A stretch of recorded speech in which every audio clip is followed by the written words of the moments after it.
still don't understand it, perhaps you are labeled to those who do not understand, they are not given.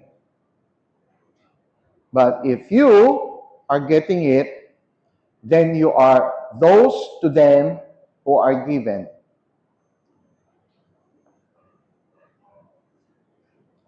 Now, verse 12 says, "For whosoever hath," kung sino ang meron. Meaning, they know more of the secrets of the kingdom of heaven. They know more. And whoever has, according to verse 12, "For whoever hath, to him shall be given, and he shall have more abundance." Which means, when you get to know the secrets or the mysteries of the kingdom of heaven, you have abundance.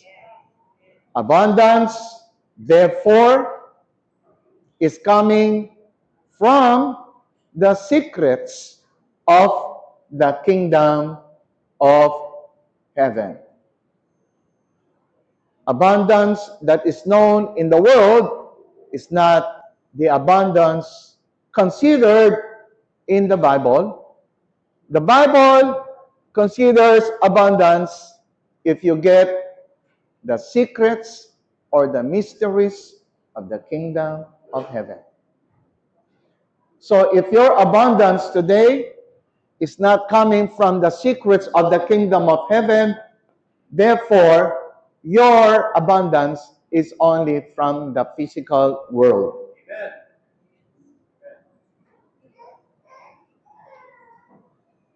The Lord is opening up a kind of abundance that is not of the world. This abundance comes from the secrets or the mysteries of the kingdom of heaven.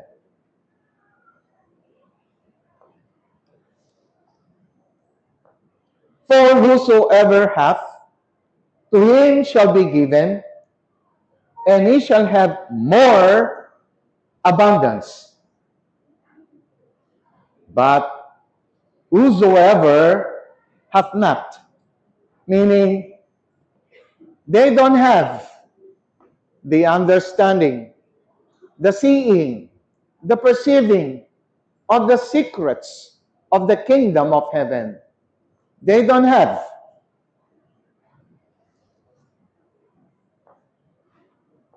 From him, mula sa kanya, shall be taken away. Mula sa kanya, aalisin ang nasa kanya. Even that he had. Gayunpaman, kahit ang meron siya'y natitira, kukunin pa rin. So, napakahalaga ng ipinapahayag ng Panginoon sa message niyang, repent, for the kingdom. Alright? Is at hand.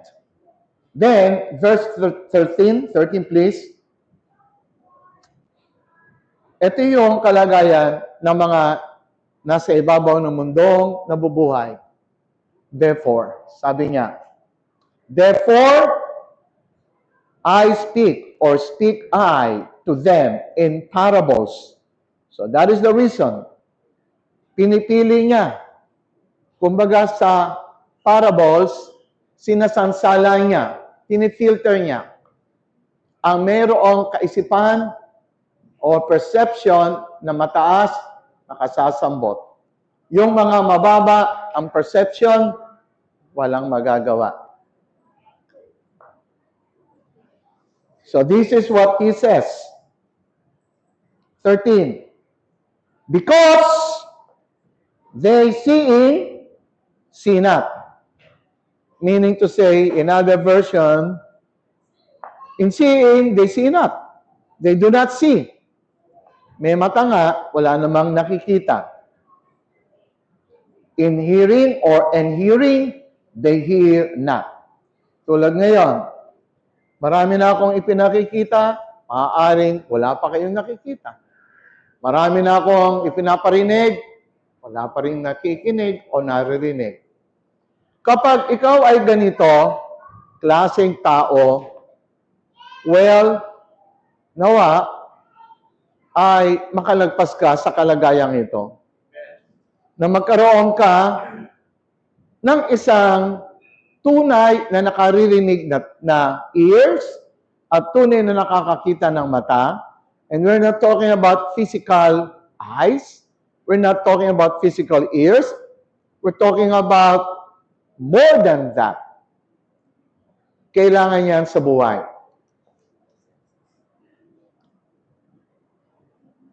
Now, neither do they understand. Verse 14. And in them is fulfilled the prophecy of Isaiah, which saith, by hearing you shall hear, and shall not understand, and seeing you shall see, and shall not perceive. For this people's heart is wax gross.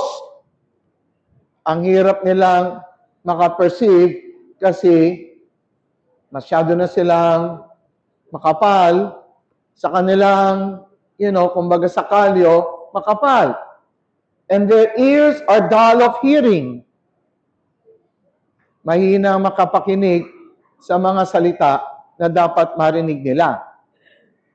And their eyes, they have closed, lest at any time they should see with their eyes, and hear with their ears, and should understand with their heart, and should be converted.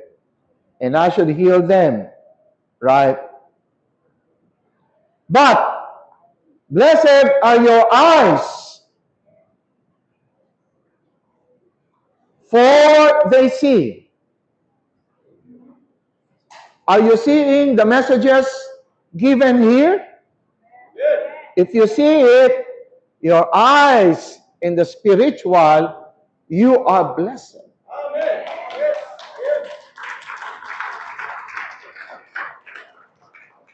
If you understand that you are blessed, because your understanding in your, spiritual seeing, it means you are beginning to really live your life. You are beginning to really live.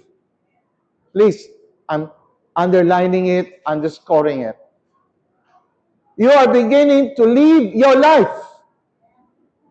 Nagsisimula ka ng totoong mabuhay. If you remember, long time ago, there was a statement which I made. Sana maalala niyo to. Nasabi ko noon, paano ka mamamatay kung hindi ka pa nabubuhay? Sa malalim na pamamahayag, kailangan nabuhay ka muna bago ka mamatay. Amen. And we're not talking about physical existence. I'm talking about, did you really live? At marami sa ibabaw ng mundo ang hindi pa nabuhay dahil hindi naman nila nalaman paano mabuhay sa ibabaw ng mundo. So kung dumaan ka sa ibabaw ng mundo na hindi ka pa nabuhay at mamamatay ang physical mo, paano kang mamamatay kung hindi ka naman nabuhay? And do you think you are living your life? Is that the way you say in your life that I lived my life? Yung bang pamumuhay mo ngayon ay isa ng totoong sinasabing buhay ng isang buhay? Is it really life for those who are living?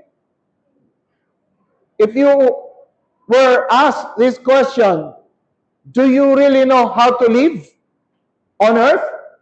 Or you are just getting by?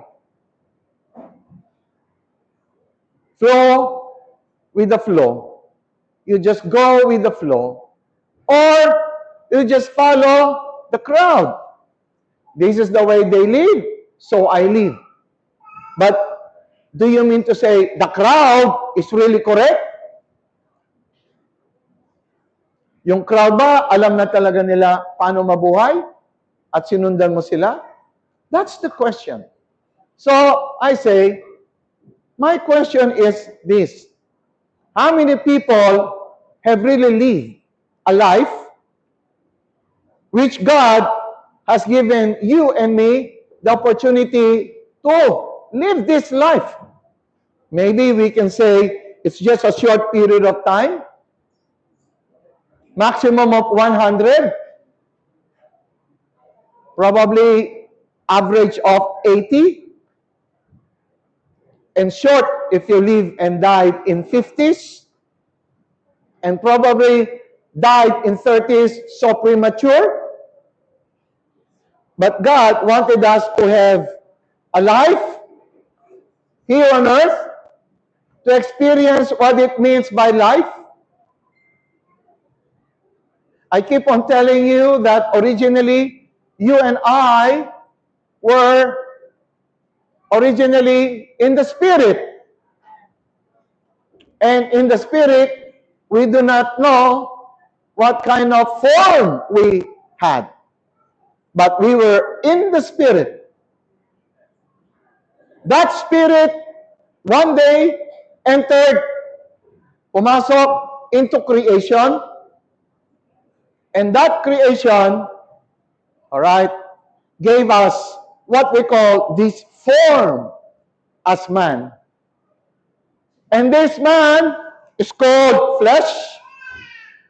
And the flesh is comprised of bones, flesh, and blood. So, our spirit now is not only spirit. Today, our spirit is joined with what we call flesh. This flesh now is existing together with all the physical realm, and this physical realm is what we engage in our way of living. With this physical body, we can experience many things.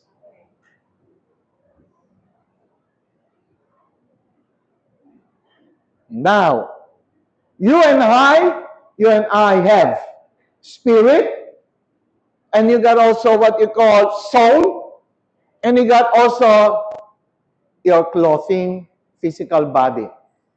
Now, bawat isa, binigyan ng pagkakataong ibuhay mo yan. Ibuhay mo yan. At ikaw ang siyang mayroong pagpapasya kung paano mo siya ibuhay. It's your all choice for the span of the time you're going to live on earth. Walang makikialam sa iyo. Ikaw ang may hawak ng buhay mong yan. Maging ang Diyos will respect you. Whatever you choose, it's yours.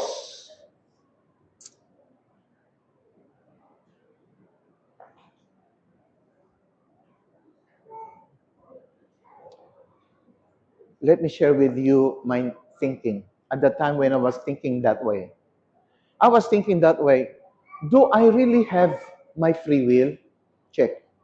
Check it out. This is only my thought. So sabi ko, ngayon, ako ay nasa katawang ito.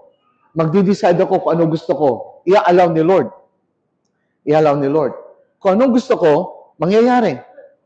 Ikaw at ako, ano ba nang gusto mo dito, mangyayari. Are you listening? So, may sinasabi tayong free will. Ito, kung anong gusto mo. Pero, pagdating sa dulo, iniisip ko, pagdating sa dulo, mayroong maghihintay sa iyo para mag-settle ng account sa lahat ng ginawa mo. Meaning, may pagpipili ako dito, pero pagdating sa dulo, may mag-a-account sa mga pinili ko. At kung yung mga pinili ko ay hindi ayos sa mag-a-account sa akin, may pananagutan pala ako. So nagtanong ako, paano ko masasabing may free will ako kung meron pala akong pananagutan sa mga pinili ko?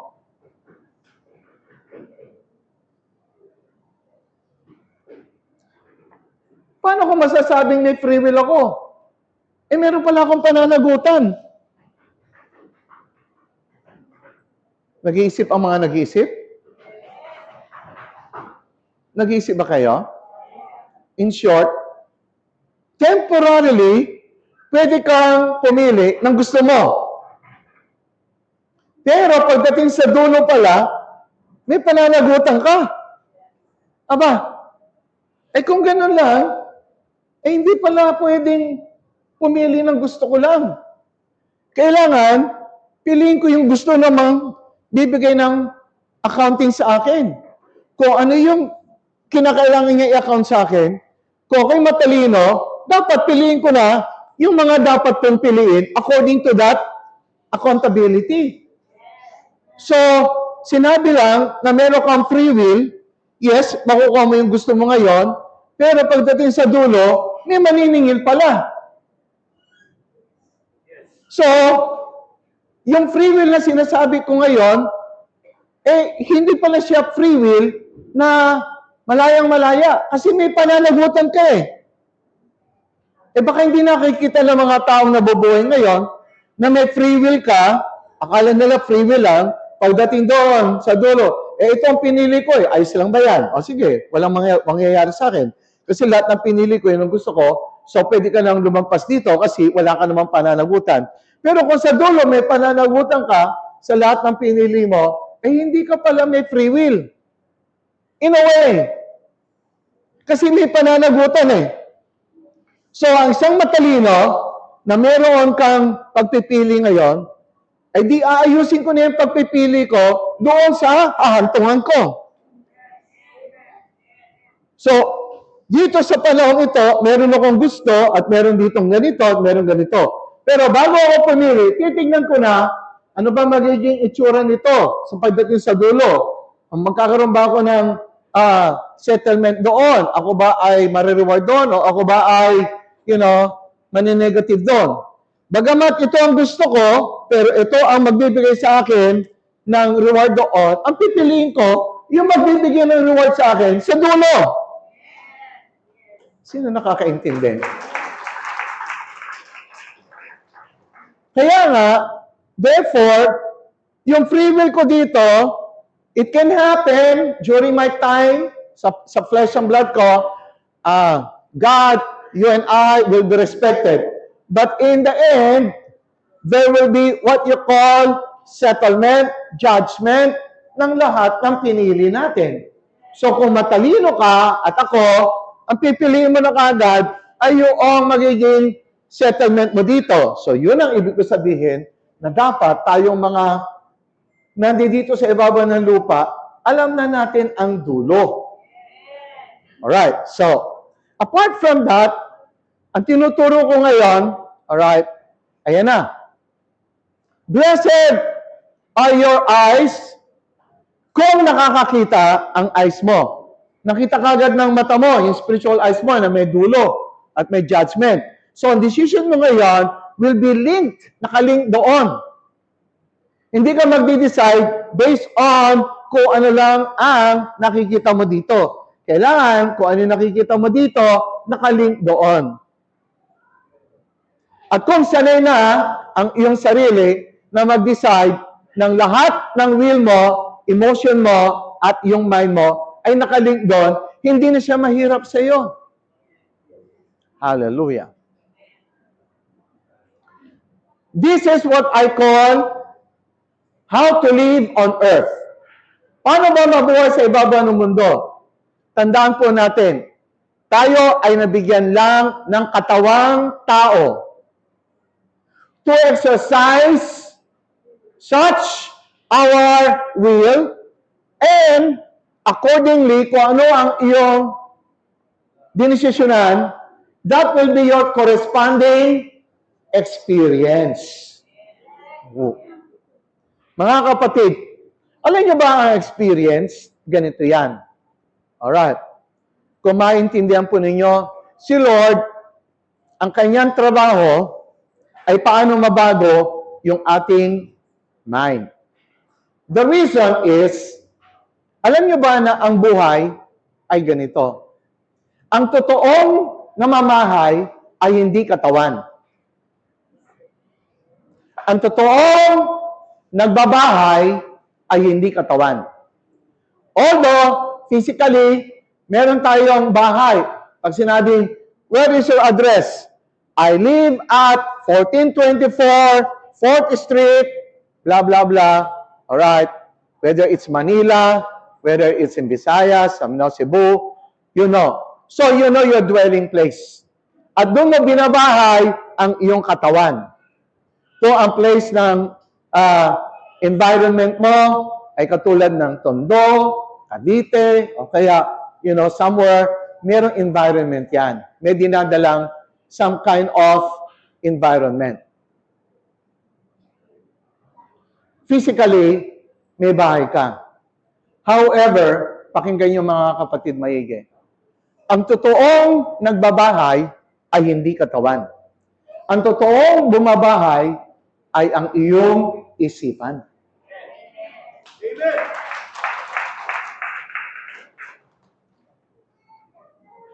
Sino nakakaintindi? Alright. Now, to share with you, are you listening? Tayo, sa katawan, may bahay tayo na ayaw na nating iwan kasi mahirap yung palipat-lipat. Tama? Tama ba yun?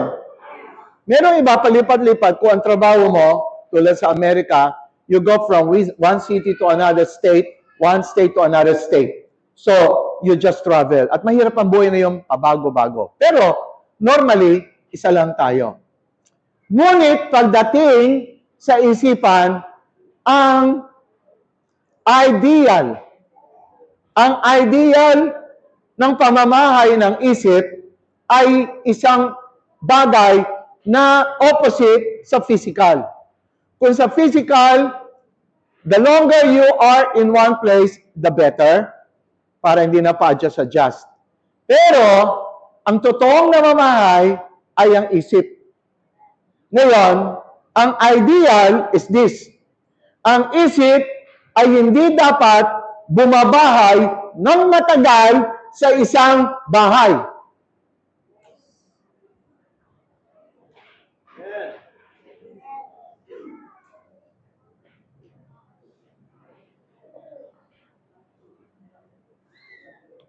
Alright. Nung sinabi ng Panginoon sa kanyang unang paghahayag, message, very significant. Sabi ni Lord, repent. And the meaning of repent is change of, lakas nyo, change of, God bless. Now, ang mind, dinesign ng Panginoon na mayroong ladderized, progressive, na nandito isip mo,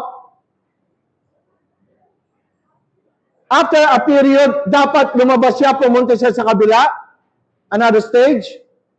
After a certain period, dapat umakyat naman siya. And after a certain period, nag-change siya. And after a certain period, nag-change siya. Another period, nag-change siya. Do you know that your mind has been designed, are you listening? Come on. For progressive. All right? Understanding. The mind is infinite. Walang sukat ang mind. So the mind is ready for always a change of growth, of progress, of development. Are you listening? Of increase. God has given you a mind that is not limited. Your mind is unlimited.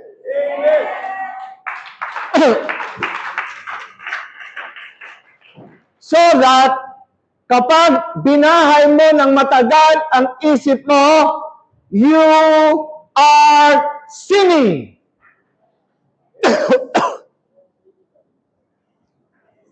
You see, walang moral yun na violation. Sasabihin mo, wala namang masama doon kasi wala kang nakitang character na mali or moral na mali. But the greatest sin ng tao is when he doesn't change his mind.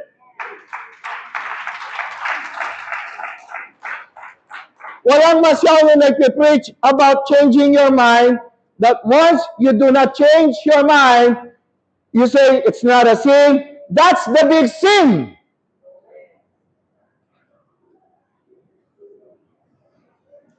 As a matter of fact, you always read the Bible, which the Bible says, renew your mind. Renew your mind. Can you see it? Shout it out. Renew your mind daily. So once you allow your mind to stay in one house for a long time,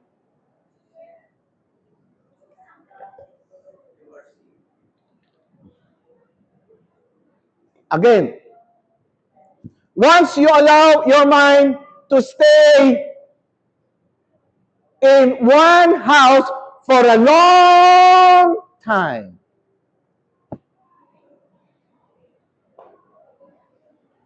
sino nakaka-feel ng sinasabi ko? All right.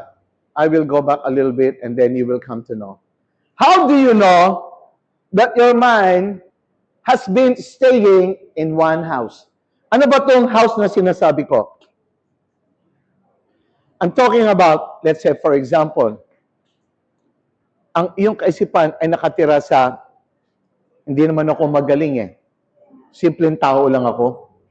Ayan, are you listening? At saka hindi ko naman kaya talaga yung umunlad. Okay na ako dito. Ayan. Example lang yan. Are you with me? Now, you see, that kind of thought is a house. You dwell. You started dwelling there when you were about 12 years old. You leave. You grew up until finally you reach 28 years old. Now you got a job.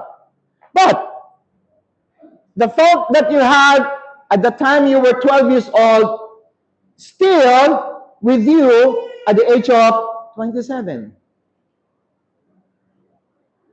So you've been living in that house for about how many years?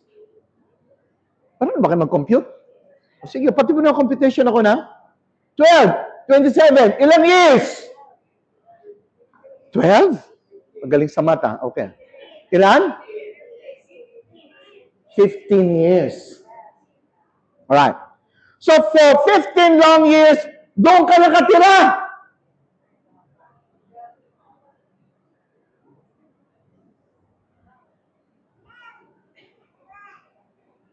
Hello?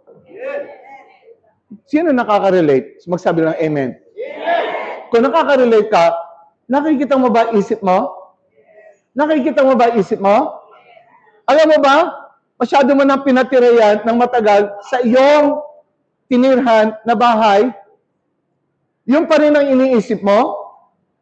Mga kapatid, renew yourself. Review yourself. Ano sabi again sa Bible?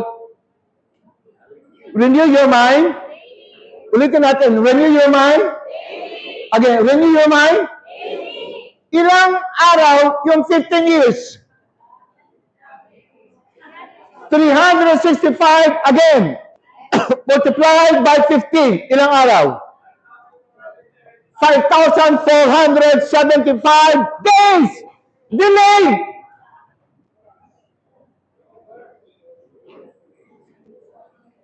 $5,004. Sabihin mo ng Rano, 5,500 days ka ng bulok.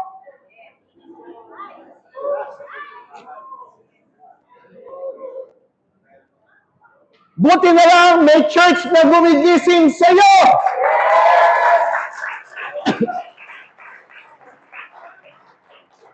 Hindi mo nadadama na kasalanan yan, pero ang laki na ng kasalanan mo.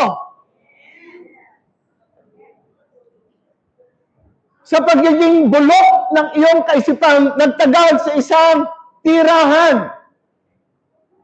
Alam mo ba na ang buhay mo dapat ay meron kang maraming tatahanang bahay na ang tawag ay state of your awareness. Pupunta ka doon sa isang kalagayang iba naman na mas mataas na awareness ng iyong kaisipan. Huwag kang manatili sa isang awareness lang. Hindi sinabi ng Diyos na manatili ka diyan sa awareness mo yan. Alam niyo ba kung saan man kayo nakalagay ngayon? Ngunit kung marunong kang magbago ng kaisipan mo, nakikita tayo lahat sa taas. We will see each other on top. Hallelujah. Sabihin mo, kung araw-araw, sabihin mo na lang every week, lumabas ka, pumunta ka sa isang state of awareness. Sabi mo, hindi ko kaya yan. Bigla lumipat ka lang sa isang kalagayan. Na-develop ako sa Sa pagpunta ako sa kalagayan, kaya kong tumayo. Di meron ka ng isang state na bahay na lalagyan mo.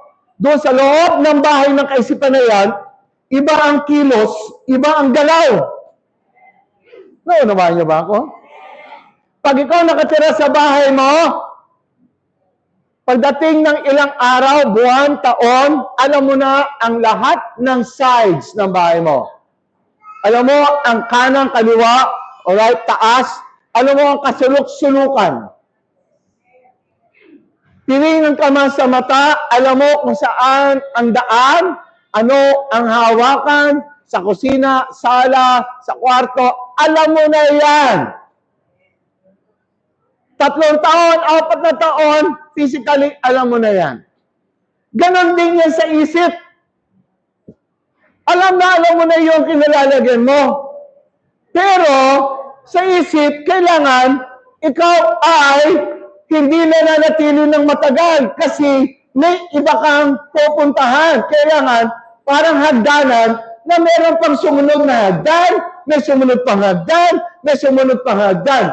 Kinakailangan marunong tumaas ang iyong kaisipan.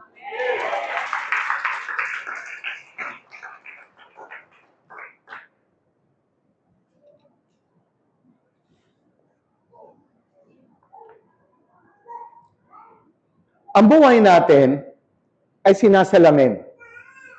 Sinasalamin siya tulad ng mga messages ko noon, mensahe ko, na ang loob ay sumasalamin lang. Kung ano yung loob, ipinakikita yan sa labas. So, nagre-reflect. So, yan ay isang salamin. Meaning, ano man ang nangyayari sa labas, galing lang yan sa loob. Yung loob na sinasabi ko, ito yung tinitirhan ng kaisipan mo. At yung tinitirhan ng kaisipan mo, kung ano lang ang kanya nakikita ron, yun lang din ang nailalabas sa ating buhay. Tanong, kayo ba ay concerned sa buhay niyo talaga? Yung sagot na yan, tatanggapin kong parang sagot ng estudyante, alam nila ang tama. Pero hindi necessarily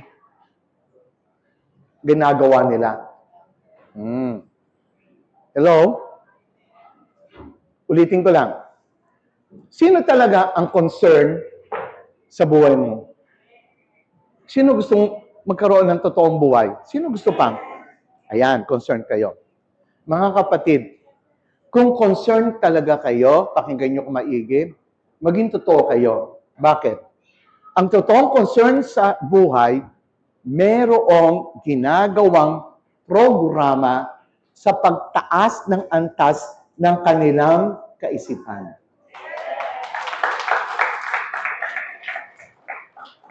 Ulitin ko. Ang buhay natin ay isa lamang salamin, reflection, na nagmumula sa loob. Ang source ng buhay natin, na ng pinanggagalingan, ay mula sa image na nabubuo ng ating kaisipan. Kung gayon, kung gusto mong mabago ang buhay mo sa labas, kailangan mong gawa ng paraan yung pinanggagalingan. At ang pinanggagalingan ay ang tinitirhan ng ating kaisipan. Tinitirhan. Ino-occupy. Sino ang nakakatanggap? Magkagayon, ang buhay mo pala ay nakabase lamang kung ano ang state ng iyong kaisipan. At ang kaisipan dapat ay palaging umaakyat. So dapat marunong siyang pumasok, marunong siyang lumabas at pumasok ulit, marunong siyang lumabas at pumasok ulit, marunong siyang lumabas at pumasok ulit. Ulitin natin, ang totoong masipag na tao na nabubuhay sa ibabaw ng mundo, ang isip niya tumataas. Naroon siya sa isang bahay na inoccupy niya. After a certain period, nakalabas siya, then nakakita siya mas maganda, pumasok siya. Nag-stay siya for some time, in-spend niya, in-enjoy niya, pero may mas mataas, lalabas, aakyat. Pupunta sa kabila. Dito na ulit siya, mag-enjoy siya sa lahat ng kanyang nakikita, matapos niya maranasan na ang lahat, ibig sabihin, antas siya sa higher experience. Akit siya sa mataas na state of awareness. Then, spend time, and then experience. Then, after that, na-experience niya yun, akit na naman, labas siya, pasok na naman. So, meaning mga kapatid, there is a consistent change of mind.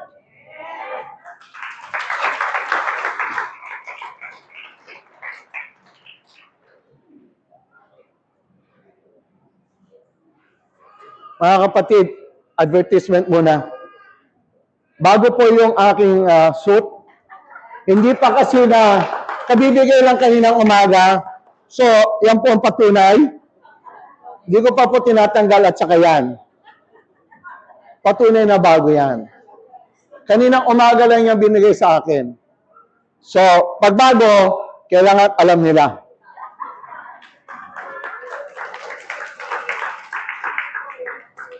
May presyo pa. Chancellor. Yan. So, mga kapatid, kayo ba ay totoo? Sandali Totoong-totoo. Kung totoo kayong concern sa buhay nyo, dapat nyo malaman na may sinasabi ang Biblia. Kung totoo kayong concern, dapat malaman nyo ang sinasabi ng Biblia. Ang unang-una nyo dapat gawin ay paano pataasin ang isip. Itong isip na sinasabi ko, huwag niyong i-relate doon sa tinatawag ng school. Sa school, doon ka pinag-aaral, akala mo it's about your mind. Wrong. Sa school, tinuruan ka lang ma-educate ng counting 1, 2, 3, 4, 5. Tinuruan ka lang magbasa. Alright? Hindi ka tinuruan doon paano mabuhay. Are you listening? Hindi ka tinuruan doon paano maging totoong tao. Tinuruan ka lang na edukasyon paano maging alipin. Board na yon. Bakit? Pag sinabing empleyado, pinaganda lang sa salitang alipin. Huwag mo niyong masaktan. Lahat tayo nag-empleyo. Pero sa general view, ang edukasyon ay para ilagay ka sa kalagayang empleyado. Hindi ka nilagay para ka mabuhay. Nilagay ka para ka isang makinarya na gagampanan mo. Nauubusin mo ang buong araw mo ng kalakasan mo hanggang umabot ka ng 50, 60. Pag wala ka ng lakas, retired ka na, kasama na din ang retired.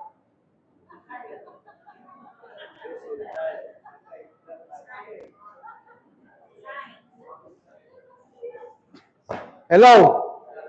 Ngayon, iba yung sinasabi ko, gusto nyo bang kung kayo talaga ay totoong gustong magkaroon ng concern sa buhay nyo, yan yung isip ninyo. Hindi to katulad sa edukasyon. Itong sinasabi kong isip, iba to. Sino ngayon gusto umasenso? Taas ang kamay. Kung kayo ay totoong gustong umasenso, pakinggan nyo naman ang salita. Kinakailangan, patasin nyo muna ang isip bago sumusunod ang refleksyon ng buhay nyo sa ibabaw ng mundo.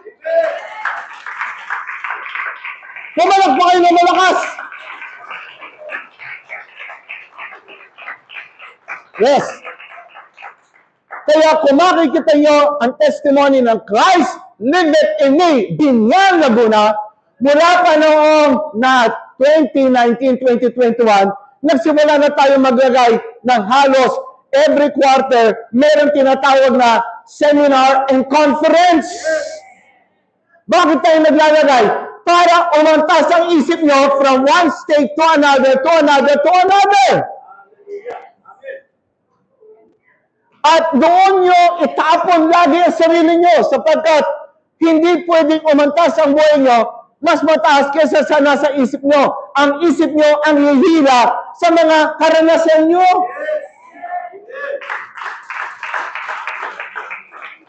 Ang karanasan nyo ay base sa binabahay ng isip mo. Kung saan nakabahay ang isip mo, for example, today, listen up. Ikaw ay taong matampuhin. So, nakabahay ka sa matampuhin. Ang tagal mo na dyan.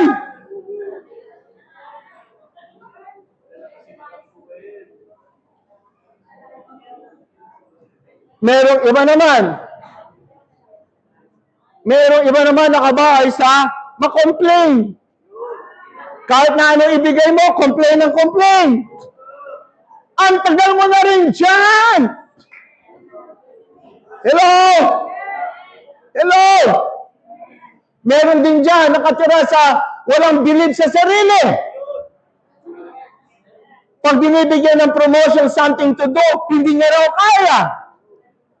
Mga kapatid, do you know? Ngayon narinig mo na ang message dito sa Christ liveth in me. Ang buhay mo ay ayon lang sa tinitirhan ng kaisipan mo. Umalis ka dyan! Umalis ka dyan! Parang wala nag-amen eh. O ayaw nyo, manatili ka dyan! Manatili ka dyan! Ano, gusto nyo manatili o alis kayo? Huwag mo sabihin, ganito na ako. Mali! Ganito ka kasi nakatira ka doon sa state ng iyong mind. At ang Biblia, woo! At ang Biblia, are you listening? Ganda talaga ng suot ko. Lalo na pagbigay. May dala akong isang suit, sabi ko, pero binigay, mas masarap. Kaya mo nakadikit lang yan. At ang Biblia, are you listening? At ang Biblia, pakinggan niyo mo kung maigi. At ang Biblia, ay iba't ibang klaseng bahay ng kaisipan mo. Ulitin ko, parang hindi niyo nakuha. The Bible is a Bible that shows different infinite states of mind.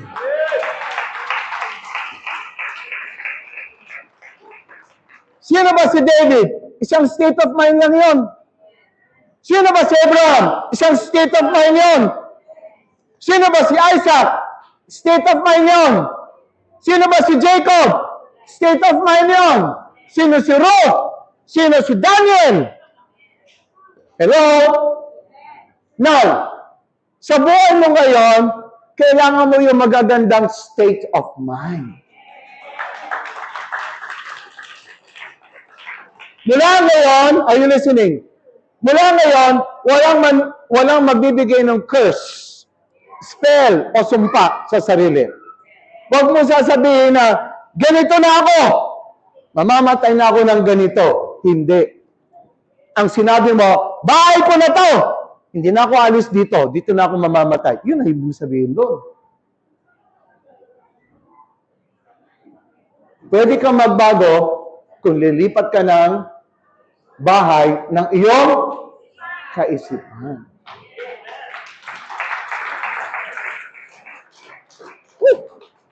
Then, prepare ka. Get the microphone. Sino nakaintindi?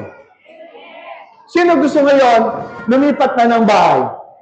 Sino gusto, parang na-realize niya, matagal na ako sa bahay kong ito? Akala ko, ako ito. Hindi. Yan ay state of your? Yan ay state of your? Mga kapatid, alam mo ba, ang iyong pagiging ikaw ay hindi mo pa nakukuha yung pinaka-the best version mo? Pwede ko ba kayong himukin bago man lang tayo mamatay? Huwag na natin sabihin mamatay, in Jesus' name. Bago naman itong ating katawan na ito ay humiwalay! Parang hindi pa rin nakuha. Ulitin natin. Mga kapatid, yung katawan na ito hindi mananatili sa atin. Kasi bibigyan tayo ng magandang katawan. Yung glorified body na hindi na namamatay, gusto nyo ba yun? O, tanong ko lang, gusto nyo ba yun? Oh, yun, gusto talaga. Sumigaw ng malakas, alam mo, meron ka. Gusto nyo ba yun? Sabihin mo, may glorified body ako. May glorified body ako. Naghihintay yun sa akin. Pansamantala, may temporary body kayo. Gamitin nyo na yan. Parang nakikinig ba kayo sa akin? Huwag nyo hayaan na ang mga katawan nyo yan, pabigat sa buhay nyo. Nako, gamitin nyo yan. Dalhin nyo yan sa mga iba-ibang karanasan na makapagbibigay ng kaluwalhatian sa Panginoon.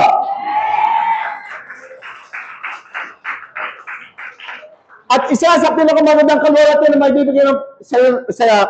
mabibigay mo sa Panginoon ay yung karanasan mo, nakakapunta sa maraming iba't ibang antas.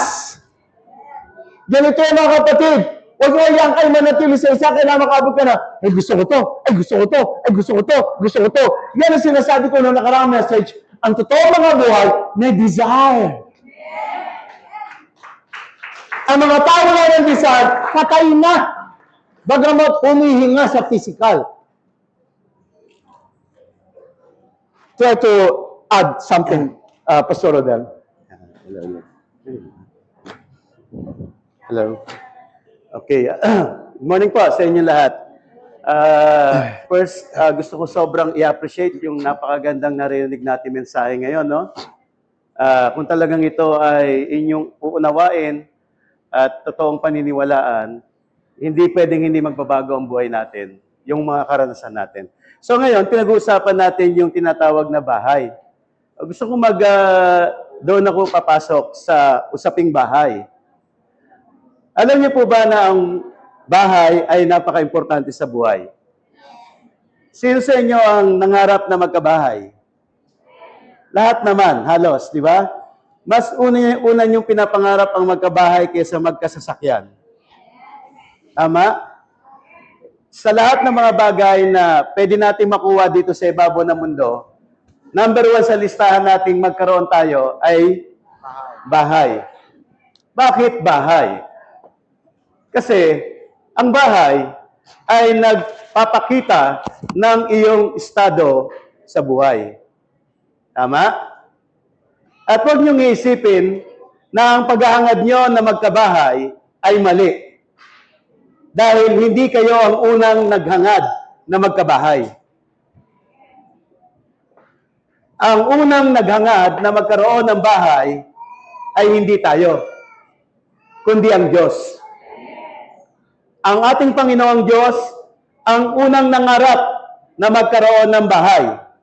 Imagine, parang ibig sabihin ba ng Diyos, kulang ang kanyang pagiging Diyos at hindi siya kontento, hindi siya sapat kung siya ay walang bahay? Tama po. Ang Diyos ay hindi magiging ganap at kumpleto sa kanyang pagiging Diyos, hindi sa deity, kundi sa kanyang experience, kung hindi siya magkakaroon ng bahay.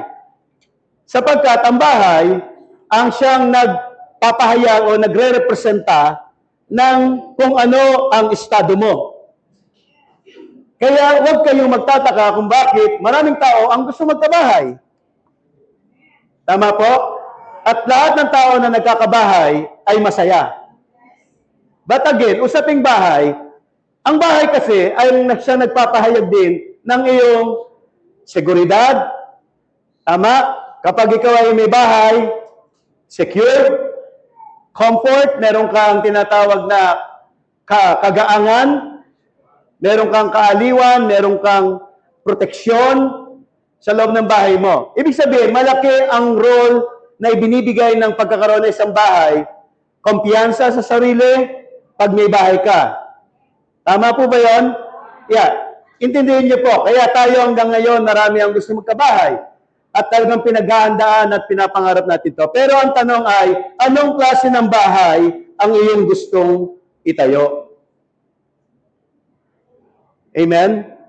So doon natin papasok ang kahalagahan ng isang bahay at kung ano magiging estado ng buhay mo. Depende kung paano mo itatayo o ginagawa ang iyong bahay. Ikaw may tiraan ka yung bahay mo. Sabi nga ni Pastor kanina, ihalintulad mo na yung buhay mo, ang katawan mo, na may bahay, ay gayon din ang iyong kaisipan na meron ding binabahayan. Tingnan nyo, kung ikaw ay nakatira sa isang barong-barong at dumating ang isang bagyo o delubyo, ano ang iyong mararamdaman? Kung ang iyong tahanan ay yari sa mga light materials o doon sa tinatag na mga magagaang at marurupok at maihinang materyales, ikaw ba'y mapapanatag? Di ba't ikaw ay binabalot ng alalahanin, takot, pangamba, dahil alam mo anumang oras yung bahay mo, walang ilalaban sa bagyo o sa anumang kalamidad, na anumang oras pwede itong gumiba. Kaya ikaw natatakot. Pero kapag ikaw ay nakatira sa isang tahanan o tirahan na alam mong yari sa matitibay na materyales, tama po ba? Kahit ano pang signal ng bagyo, kahit ano pang lakas ng ihip ng hangin, ikaw ay payapang matutulog. Amen? So, ibig ko sabihin, kung ganyan ang pananaw natin sa ating mga tahanan, yari sa bato, yari sa baka, yari sa matitibay na materyales, ibig sabihin, ito ay nagbibigay sa iyo ng isang mataas na pandama sa sarili mo na kaya mong humarap sa kahit anong hamon ng panahon. So, sa buhay natin, maliwanag na sinasabi ni Pastor, ang iyong karanasan at ang nagiging buhay mo ay hindi pwedeng humigit sa kung ano lang ang antas ng iyong kaisipan. Amen? Ngayon, sa isipan natin, mga kapatid, ang tinatahanan ng isipan mo ay yung mga ginawa mong ideas, perception, okay? O yung tinatawag na mga standards mo, o yung mga tinatawag na thoughts mo, yung mga reasonings mo, katwiran mo, na mga pinangawakan mo at mga bagay na pinaniwalaan mo, yun yung bahay na ginawa mo, doon nakatahan ang iyong isipan. Nakukuha niyo po ibig sabihin? Ikaw ang gumagawa ng bahay mo kung saan doon mo ititira ang isip mo. Kaya kung ikaw nakatira sa isang bahay na puro pusa, sigurado amoy pusa ka. Kung nakatira ka sa isang bahay na puro aso, huwag kang magtaka kung amoy aso ka. Sino po nakaka-relate? Kaya kung ang bahay mo rin ay magulo, magulo ka rin. Hindi po pwedeng maayos ka ang bahay mo, hindi maintindihan. Kung ikaw, ang isip mo ay tumatahan sa mga maling pananaw, tumitira ang isip mo sa mga maling pangangatwiran, kumakapit ang isip mo sa mga maling paniniwala, hindi kahit kailanman pwedeng maging tama ang iyong karanasan. Sigurado, mali rin ang dadaanan ng buhay mo. Kaya nga po, ang salita ng Diyos ay ating pinapakinggan sapagkat ang salita ng Diyos ang mapagkukuhanan natin ng mga magaganda, maayos, matitibay na materyales na pwede nating gamitin sa pagtatayo ng ating magiging bahay ng ating kaisipan. And that's why in Matthew chapter 7 verses 24 to 27, ang isa raw matalinong tao ay nagtatayo ng bahay niya sa ibabaw ng bato. Ngunit ang isang taong mangmang ay nagtatayo ng kanyang bahay sa ibabaw ng buhangin. Ibig sabihin, kung sa bato ka, solid, matibay ang pundasyon mo na kahit anong yanig o uga, hindi ito gigiba. Ganyan kapag ang iyong isip ay maganda, ang nakikita. Ganyan kapag ang iyong isip ay nakatahan sa mga tinatawag na standard principles na ibinibigay sa atin ng Panginoon. Amen? Ibig sabihin, kahit ano pang dumating sa buhay mo, kahit na ano pang humamon sa iyo, at kahit ano pang gustuin mo, ikaw ay mananatili stable, kalmado, payapa, at wala kang takot, wala kang alalahanin, wala kang pangamba, sapagkat ang isip mo ay nakatira sa magagandang kaisipan, na ikaw mismo ang bumubuo ng bahay mo. Kaya nga ito po yun, sa uli po, ang bahay po natin, kapag ka nakita mo, meron ng pangit, may nabubulok, merong nasisira, anong gagawin? I-repair mo. At kapag gusto mo ng bagong itsura, yung napapanahon, moderno, mukhang luma na yung bahay mo, ilang taong ka na nakatira dyan. So, anong gagawin? Pare-renovate mo. So, ito yung aking hamon po sa ating lahat. Kung sa tingin mo, ang bahay mo ay hindi na kaaya-aya at hindi na nagbibigay sa iyo ng magandang pakiramdam, irritable ka na, hindi ka na komportable, hindi ka na panatag, hindi ka na secured, i-renovate mo yung bahay mo. Palitan mo yung mga dapat palitan, ayusin mo yung dapat ayusin, buuin mo yung dapat buuin para muli maibalik mo ang isang mataas na estado ng isang magandang buhay dito sa ibang mundo. Yun po, maraming Ganito yun, Ben, pakinggan mo. Ganito yun, makinig kayo. Para maliwanagan pa sila. Dito ka din. Alright. Akala ng marami, sila yung isipan nila. Yes. Na pag naisip nila, nagagawa kagad. Akala ng marami, yung isipan nila, sila na yon. Kaya pag may narinig at nagsalita yung isip, ginagawa Ginagawa na at agad. sinasabi ka agad. Yes. Dati ikaw ganon at ako rin. Yes po. Na akala ko, ako yung isip ko lang. Ako rin, hindi na akala ko, Pastor. Yo. Siguro sila mas matalino. Mhm. Alam na nila. Tayong dalawa nag-uusap. Galing tayo dun sa akala. Sila alam na nila eh. Mhm. So, tayong dalawa lang muna mag-usap. So, sa pag-aakala mo na yon, natuto ka rin ba? Katulad ko? Kasi, napagtanto ko na hindi pala ako yung isip ko. Totoo yan, Pastor. Yeah. Napagtanto mo rin na Napagtanto ko yan, Pastor. Yun. Yes, naintindihan ko na po yan. dumating ako sa kalagayan na ang isip ko ay meron ding tumitingin sa kanya. Mhm. Hindi ako isip ko, kundi merong nag-observe sa isip ko. Yan, may nagmamatsyag. May nagmamatsyag sa isip ko. Mhm. Tama. Alam na nila yun. Tayong dalawa lang muna. Totoo yan, Pastor eh. Palagay mo, napansin mo ba na pwede ka palang mamatsyag sa isip mo? Totoo, yes. Totoo yun. Totoo. Ngayon, nagtanong ako, sino yung nagmamatsyag sa isip ko? Sa isip. Na nung ako'y bata pa, akala ko, Ikaw ang na yun. isip ko, ako na yon. Kala mo, iyon na yung pinaka-ikaw. Oo. Ako rin, Pastor eh. Masabi ko rin po. No? Lakasan mo para marinig ka. Microphone. Ayun na. May na ba? Okay na pa. Plan ba Ako rin kasi, Pastor, yung ganyan din, no? Totoo yun, mga kapatid, na yung isip ko, the moment nag-isip siya, para bang automatic siya na yung sinusunod ko at pinaniniwalaan ko kagad. Dahil Yeah. ang paniniwala ko, yun na yung ako. Oh.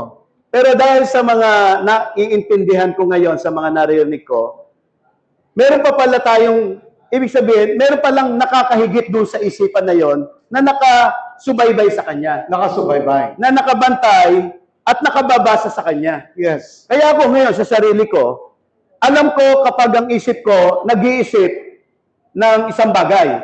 Yon. Kung ito man ay mabuti o masama, kung ito man ay tama at mali. Sabi ko, kaya minsan pag ako nakikipag-usap nga sa isang tao, Oo. alam mo, may sinasabi ang isip ko tungkol sa iyo. Oo. Pero hindi ako 'yon. Oo. Yung isip ko 'yon. Na alam ko nagsasalita siya. Oo. Tapos dahil nakita ko na yung iniisip ng isip ko mukhang hindi maganda, Oh. so sinaway ko siya. Ang galing. Pero yung iba, sumusunod ka agad. Automatic sinusunod Automatic. nila ako. Kaya nag-aaway nga eh. Kaya nga po mabilis yung ganong Tapos nangangatiwiranan na. Ako, ganito, ikaw, ganon. Ganon kasi sila. Yes, Para po. bang sunod-sunuran sila sa sunod-sunuran na parang nadodominahan sila nung isip ka agad. isip ka agad. Pero Oo. ikaw, nakikita mo siya. Opo, may nagpupulis Wow. sa kanya. Mataas yan. Opo, may nagpupulis sa kanya. Oo. Na kumbaga, dati-dati napakalaya niyang napapangyari yung iniisip niya. Oo. Ngayon, hindi na siya po pwedeng basta gagalaw without the permission of that, yung sinasabi nakamatsyag sa Nakamatsyag. kanya. Oo. Hindi na.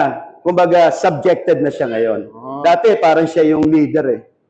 Ngayon, siya na yung meron siyang dapat kilalaning mas leader sa kanya. Maganda yung sinasabi mo. Nakokontrol mo na ngayon. Kaya doon pumapasok yung self-control na sinasabi. Nakokontrol mo na yung isip. Opo. Ibig sabihin, somebody is taking control doon sa isip na yon. Yeah. Kasi maguli ang isip natin eh. Oo nga. Magalaw yan. Kaya pag walang, nagte-take over sa kanya, nagte-take responsible, ipapahama ka niyan eh. Alam mo, then, actually, tayong dapat, na mga nandito, dapat magkaisa lang tayo sa isip, okay na eh. Totoo po yan, Pastor. Okay na eh. Okay yun. Pero bakit ang kulit talaga niyan, Hindi marunong sumunod, masyado mapangatiwiran, kung saan-saan ibang bahay pinupuntahan, Yes. na pangit, Yes po. tapos doon niya i-express yung sarili niyang isip, Yes po. ayaw niyang magpapulis doon sa dapat marunong magpulis sa Yes. kanya. So, Alright. So, kinakailangan, yung nagmamatsyag na yan, malakas siya. kailangan, yun. Tama yun. Kailangan ipakita niya yung lakas niya. Kailangan maging malakas siya ng higit doon sa isip niya. Doon sa isip niya. Oo. Palagay mo, magagawa mo yon? Sa Ako- kanila kasi alam ko, magagawa na nila eh. Kaya tayong dalawa na lang nag-uusap. Dahil magagawa nila, Pastor, Oh. magagawa ko rin yun. Yun! At kung magagawa ko yun, magagawa rin nila. Oh, ganda nun. Amen. ah. Yun. Kaya pala umaasenso ka na din. Tama po, Pastor.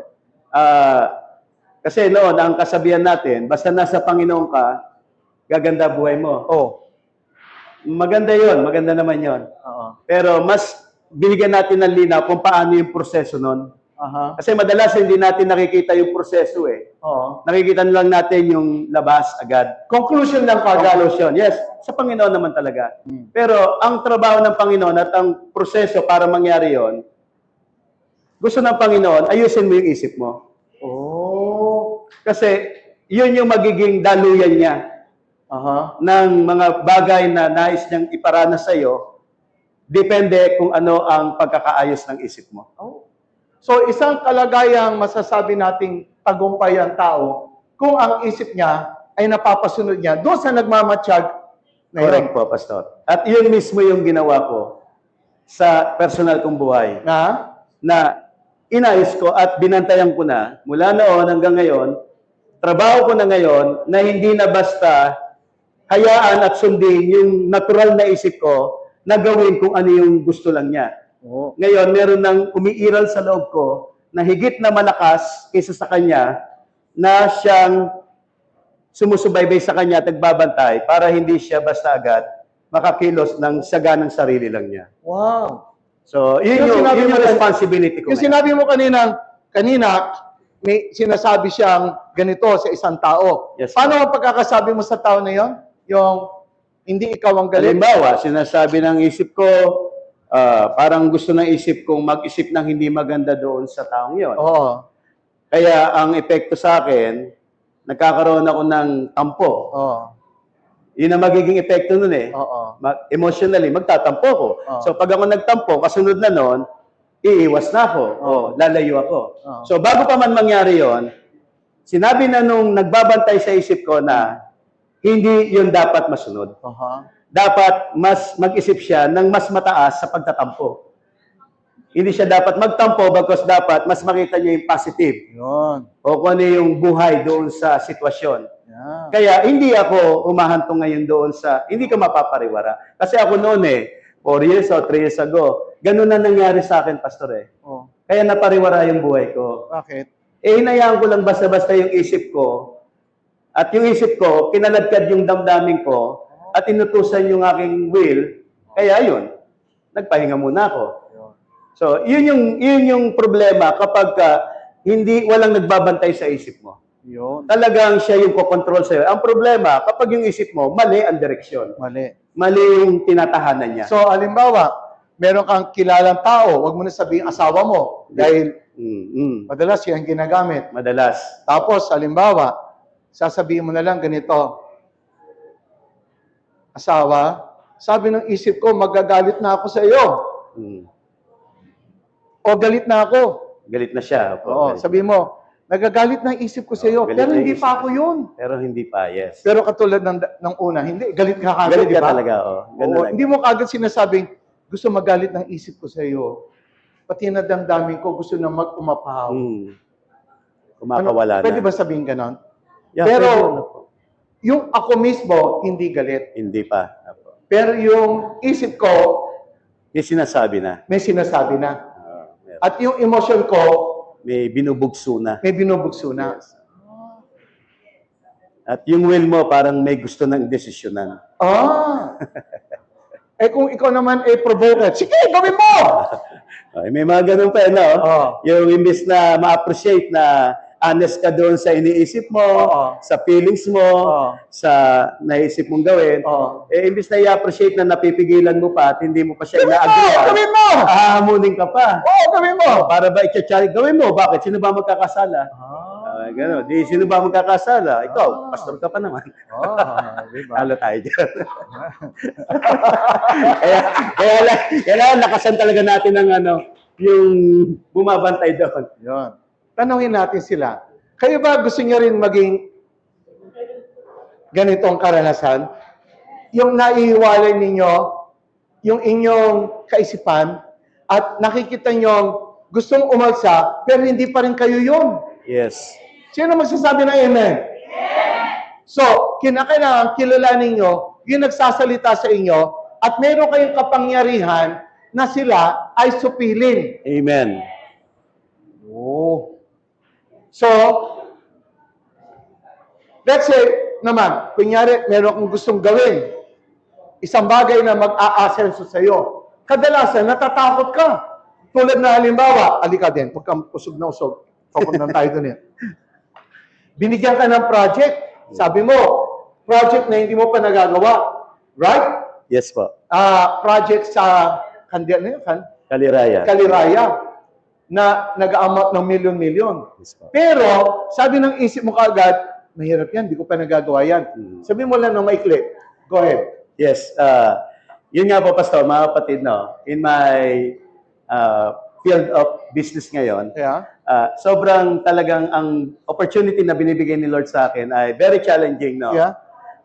This one, I have this project proposal in Kaliraya that is worth more or less 200 million yun. 200 million. So, it's a sports center, Yeah. no? With an area of, let's say, almost 5,000 square meters. Yeah. Two-story. So, kung pakikinggan ko yung isip ko, sabi na isip ko, hindi mo pa yung nagagawa. Oo. Wala ka pang experience sa ganyang Correct. kalaking project. Mm. Yun ang sabi na isip ko. Yeah. Baka magkamali ka dyan. Oh. O baka mapahamak ka. Oh. Pero may nagsalita doon sa isip ko. May nagbigay ng message doon sa isip ko. Oh. Na gusto niyang palitan yung sinasabi ng isip ko. Oh. Na sinabi noon, huwag mong tignan yung factual mo. Aha. Paniwalaan mo na kaya yan dumating sa'yo, ibig sabihin, kaya mo yan. Kaya, imbes na tanggihan ko yung offer, in-offer eh. Ako mismo, hindi ako makapaniwala. Ano ba akala nila sa akin? Isang napakalaking kumpanya, ako na may isa lang, Tapos simula. alukin mo ako ng ganyan na para bang sobrang laki ng tiwala nila sa akin. Yun. Pero sabi ko, kung sila nga nagtiwala sa akin, so bakit ako, hindi ako magtitiwala sa sarili ko? Makikinig pa ba kayo? Makinig muna kayo. Paano naman kung ang Diyos ang nagtiwala sa'yo? Yes, yun po yun. Yun mismo, Pastor. Sasabihin nila, hindi ako marunong mag-share ng Word of God eh. Hindi pa ako marunong magbigay ng evangelism. Hanggang ngayon, hindi pa nakakapag-evangelize yung iba rito. Yes. Hanggang ngayon, ang salita nila, hindi ko kaya yan. Hindi kaya. So, ikaw sa business mo, of course, no? Papunta naman tayo mga kapatid. Medyo, square tayo. Mga kapatid, hello? Usapang pamilya. Kahit na naka-record tayo sa global. Kailan ba kayo aalis sa bahay na tinitirhan nyo, hindi nyo kaya mag-share? Mananatili lang tayo sa ganitong uri ng bilang? Mga kapatid, sa message, umaangat tayo dahil ito yung aking negotiation sa Panginoon. Hindi ko liliitin ang message. Pero mga kapatid, hindi po pwede na manatili lang kayong tagapakinig. Ayan. Parang, tamo, ang hirap makipag-usap talaga. Siya nga dito.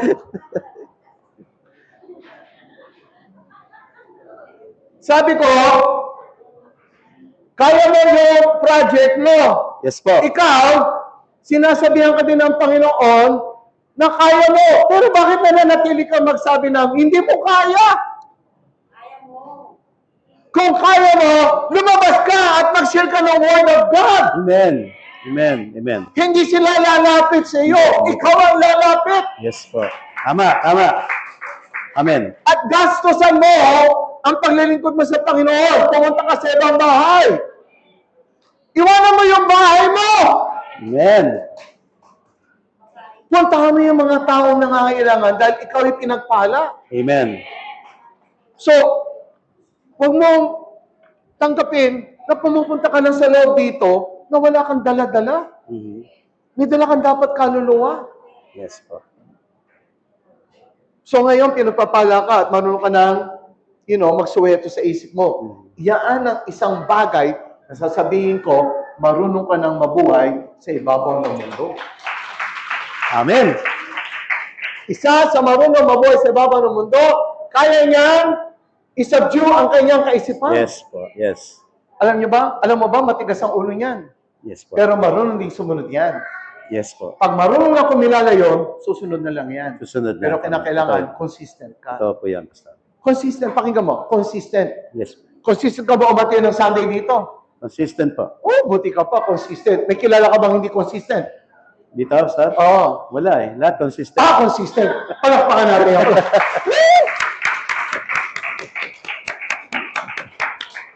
Alright, one statement closing natin sa ating message na binigay ngayon. Ano ang kailangan natin sa buhay na sa ibabaw ng mundo? Mga kapatid, these messages that I've been giving you is a series. Listen up. If you want to continue to listen, this is a series of messages on how to live on earth. At yung how to live on earth, that is spiritual. Once you really know how to live on earth, then you can leave this earth and say to the Lord, I ran my race, I finished my course, I did a good, what things should I have done here? I did. So, pag uuwi ka na, I mean to say, pag wala ka na sa katawang ito, sasabihin mo, I finished my race. So, you must begin to live your life. Right? Would you like to give your statement, Pastor? Yes, in ending ng message po, ang aking nakita rito ay para masimulan natin kung paano mabuhay sa ibabaw ng mundo, ay simulan natin sa kung paano natin mapapamahalaanan, mapapangasiwaan yung isip natin. Isipan natin. So, doon magsisimula at yung mga susunod doon eh. So, let's all be responsible. No, maging responsible tayo sa isang makapangyarihang parte ng ating buhay na siyang kayang patasin ang buhay natin, pero kaya ka rin niyang hilahin pababa. So, piliin natin na pagandahin palalo ang isip natin, kahit anong mangyari sa buhay natin, piliin nating puntahan at tahanan yung magagandang bagay na tatahanan ng isip natin sa ikasusulong, ikagaganda at kababago ng ating buhay at karanasan. Yun lang po. Bawat sinasabi ninyo, pakinggan nyo ang vocabulary lumalabas sa bibig nyo, sapagkat ang bawat vocabulary sa bibig nyo ay representation ng tinatahanan ng inyong buhay. Kaya kung meron kayo nakikitang depression, isa yung tahanan. Kailangan wala yan kung wala ka sa tahanan na yon. So ngayon, yung mga negative na mga tinatahanan nyo, nagre-represent lang yan, yan ang bahay mo ngayon. So umalis ka na sa mga bahay na luma, lumipat ka sa magagandang tahanan na itatahan mo ang iyong kaisipan. So, I would like to say, enjoy your life on earth. Enjoy your life on earth. Hindi to worldly. Because the Lord says that your joy may be full. Amen. And you can only do that once you are in the spiritual life. Let's all stand up. Amen. Let's pray for the tithes and offering then. Amen. Let's give our tithes At and ito offering. ngayon mga please. kapatid,